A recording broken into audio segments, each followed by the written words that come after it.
Telangana BJP के 8 अरकान ने असेंबली में हलफ ले लिया। गोशामहल के एमएलए मलून राजा सिंह, कामारेड्डी के एमएलए वेंकट रमना रेड्डी, आदिलाबाद के पायल शंकर, निर्मल के ए महेश्वर रेड्डी, सिरपुर के एमएलए हरीश बाबू, मधोल के एमएलए ए राम राव पवार पाटिल और आरमूर के एमएलए पीटी राकेश रेड्डी को स्पीकर गड्डम प्रसाद कुमार ने हलफ दिलाया।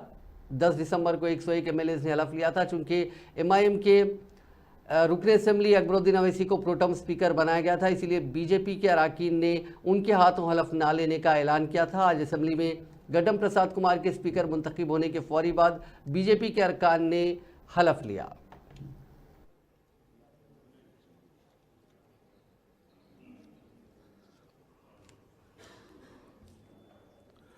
मैं पवार रामाराव पटेल विधानसभा के लिए सदस्य निर्वाचित हुआ हूं। ईश्वर की शपथ लेता हूं कि मैं विधि द्वारा स्थापित भारत के संविधान के प्रति सच्ची श्रद्धा और निष्ठा रखूंगा। मैं भारत के प्रभुत्व और अखंडता अक्षुण्ण रखूंगा तथा जिस पद को मैं ग्रहण करने वाला हूं उसके कर्तव्यों का शुद्ध अंतःकरण के साथ श्रद्धापूर्वक निर्वहन करूंगा। मैं तेलंगाना विधानसभा का सदस्य पवार रामाराव पाटिल ईश्वर की शपथ लेता हूं कि